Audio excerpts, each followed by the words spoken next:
All right, continuing at the tractor display. This is not a real model, you pointed out. Yes, this is a replica. I would say probably a quarter scale or maybe less, 3/8 scale.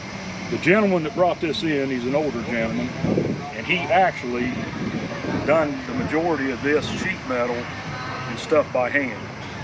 He used a Cub Cadet drivetrain. Then from there on out, he went ahead and stretched the frame, fixed everything. Now the main thing about this thing is the detail.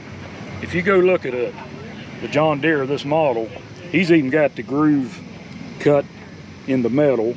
The grills, the same, everything looks the same. He did a fine job. Of course, he had to use the Cub Cadet drive line, but you know, it's hard to make a drive line, so you kind of make it work. But that's 99% of the replica of the tractor that was actually made out of the factory. And I see that's a pull start. Yeah, pull there? start. I do believe that's a Briggs and Stratton pull start. Okay, you don't see that on a... Yeah, that's probably come off of a riding lawnmower or something, but you're not going to make the ideal engine to the specs that it is in the larger one, because you know they're the unique design. Yeah, but it's a cute detail. Yeah, it just adds to my show.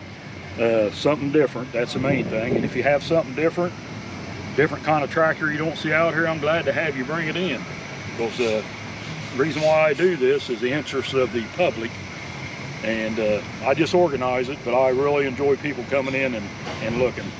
Now we also here have one of the older tractors that we have in.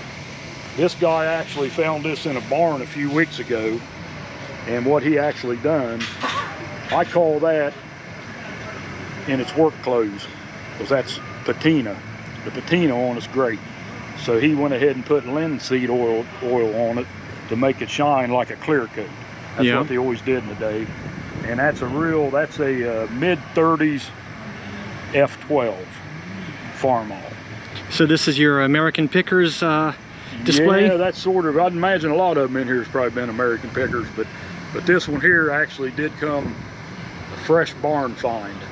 And it came in running, runs fine, and you know, I would just leave the tractor just like it is. It's perfect right the way it is. And that's kind of the way they were. You know, when they first got it, when they first started making these tractors, the paint job wasn't the greatest on them. The paint job that we have on the people brought in here is a much better paint job than what they could do back in the day. So this one here is a good example of a workhorse. It's probably seen its days. Is the lack of rubber on the tires a feature of the Great Depression? Well, they actually went to the cleated tires, because this tractor was most likely dropped off at the farm, and it never did see road at all. It was all field tractor. Now they did make a deal, and last year I went over this with you. They made the steel cutoffs to where they put rims in, where the cleats are, and they welded it in where you could run rubber.